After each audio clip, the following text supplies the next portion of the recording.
and welcome to this lecture on hair, which is a part of human biology course. This lecture covers a number of facts about hair, its structure, and what can affect the general health of hair. So, first of all, what is hair and why do we have it? If we look back at our ancestors, we see that they had a lot of more hair on their bodies than we do now. And there is are or we two main reasons for having hair. One is to provide warmth, but as humans have warmed clothes for many years, body hair has a significant resource.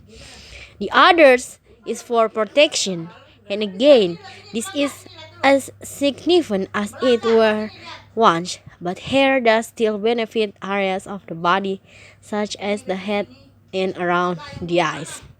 No, hair, whatever is for and whenever it is on the human body, is composed mainly of the protection called keratin. This, by the way, is also found fingernails. In fact, it's keratin which is makes them flexible, and without it, they would be very rigid. Another interesting fact about hair is that it's very strong as iron. In fact, one single strand can support a weight of up to 1000 grams. This may not sound all that much, but a full head of hair can support up to 12 tonners, which is the equivalent of a couple of elephants.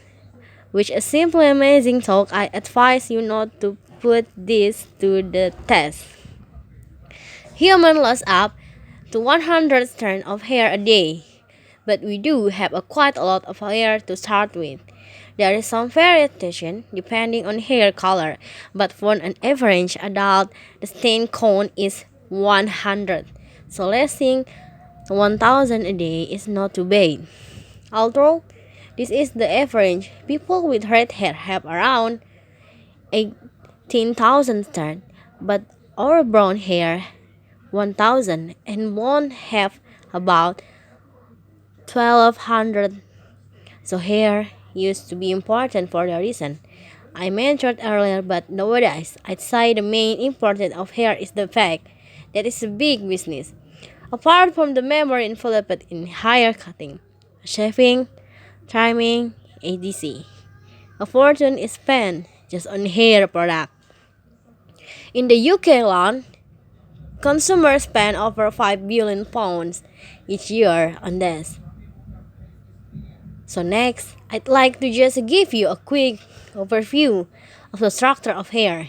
As you can see, along the length of hair, there are three main parts called the bulb, the root, and the shaft. A single hair is fixed at one end below the skin in the bulb. The bulb acts rather like a cap. It encloses the end of the hair in the head. The next slice just benefit the skin and in terms of hair production is the most important.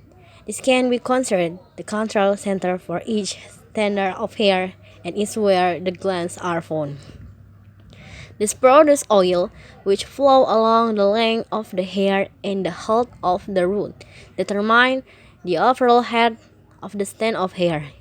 The last part is the shaft, and this is the hair which is above the skin and is of course what we can see. Fortunately, this is not active, and I say fortunately because otherwise it would be very painful to have your hair cut.